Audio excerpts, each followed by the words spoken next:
Seat హౌస్ల నుంచి పకోడీ తీసుకెళ్లడం జరిగింది.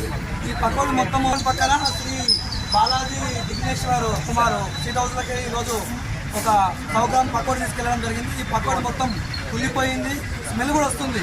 ఇది ఎందుకు ఇట్లా వస్తుందంటే ఇది ఉడకలేదు కాబట్టి ఇట్లా నైట్ కరెంట్ పోయింది, ఉడకలేదని చెప్పి సమాధానం చెప్తున్నారు. అంటే ఉడకని ఖరాబ్ అయినవి కూడా ఈరోజు ప్రజలకు విక్రయించి వాళ్ళ ఆరోగ్యాలను ఖరాబ్ చేయడం కోసం ఈరోజు ప్రయత్నం చేస్తారు.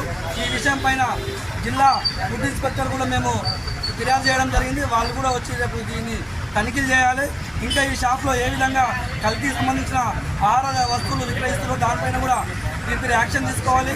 వెంటనే ప్రజల ఆరోగ్యాన్ని కాపాడడం కోసం అధికారులు తనిఖీలు చేసి నిరంతరం తనిఖీలు చేసి ఈ యొక్క సీట్ హౌస్లు కానీ బేకరీలు కానీ యజమానులకు భయం ఉండాలి అధికారుల నుంచి అని చెప్పి మేము డివైఎఫ్ఐ యువజన సంఘం నుంచి డిమాండ్ చేస్తున్నాం.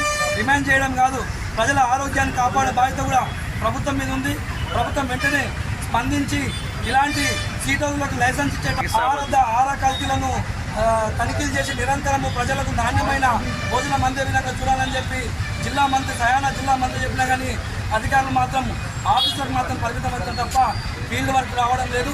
అందుకని ఎవరు రారు అనే ఒక ధీమాతో ఈరోజు వాళ్ళు ఇష్టం వచ్చినటువంటి నూనెలు కానీ అదేవిధంగా కల్తీ సంబంధించినటువంటి ఆహారాలను కానీ ఈరోజు ప్రజలకు విక్రయిస్తున్నారు.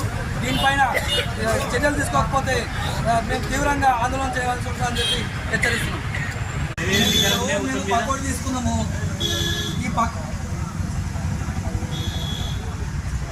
మేడం రిటర్న్ కంప్లైంట్ పకోడీ మొత్తం ఖరాబ్ మొత్తం చేంజ్ చేయించారు. కౌంటర్లో పెట్టదే కదా ఖరాబ్ అయిందని మీకు ముందే కరెంట్ పోయింది ప్రాబ్లం ఉందని తెలుసు.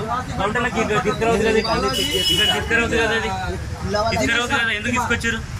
ఇక్కడ పెట్టనే కూడా అది అంటే పిల్లలు తీసుకుపోయిన ఇంటి కాడ పిల్లలకు అర్థం కాదు. పిల్లలు అట్లే తింటారు కదా, పిల్లలకి పిల్లలు అవన్నీ తెలియదు కదా, అట్లనే తింటారు. అంటే ఎందుకు ఖరాబ్ చేసుకోవాలా? ఏందన్నా మాకు అర్థం కాదు. పైసలు కొట్టినప్పుడు దానికి న్యాయం చేయాలి. ఏదో ఇష్టానుసారంగా మీరు అమ్మేసి ఈ విధంగా చేసినట్టు కాదు. ఎందుకని ఇంకా మేము ప్రజలు తిన్నాం కాబట్టి పిల్లలు వచ్చినారు. పిల్లలు తినేది కొద్దిసేపు అయితే పిల్లలు తినేది మొత్తం మీద పకోడీ స్మెల్ వస్తుంది. అది మొత్తం అది మీరు ఏమి నూనెలు వాడినరో దాన్ని అది ఎన్ని రోజులు కూడా మాకు తెలియదు. అయినా మేము తీసుకుపోయి తిన్నాం. మీరు మాకేం ఫ్రీ ఇస్తున్నారు కదా, డబ్బులు ఇస్తున్నారు కదా, అటువంటి అమ్మొద్దు కదా. ఎందుకు అమ్ముతున్నారు? పకోడీ కూడా గలీజ్ ఉంది, పొరలు పొరలు ఇరిగిపోయి ఉన్న ఎవరు హెల్త్ ఖరాబ్ చేయడానికి పెట్టిన షాప్ ఇది.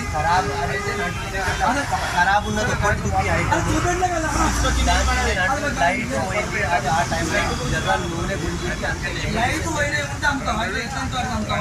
అది ఉడకని ఉడకపోని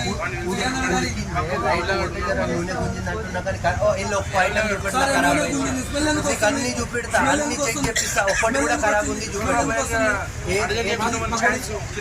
స్మెల్ లేదు. నీకు అట్లా ఇరిటేషన్ వచ్చింది, నీకు అట్లా అనిపిస్తుంది.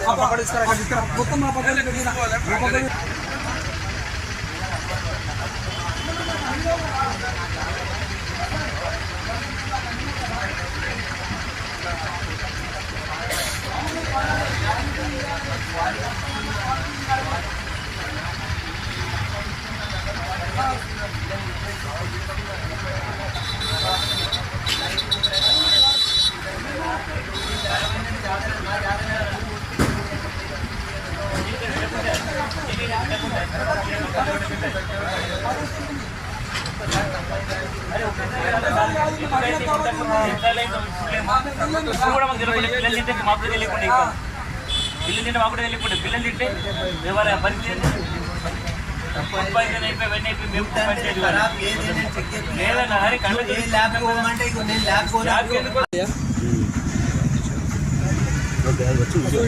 अभी क्या दिक्कत है तुम्हारा?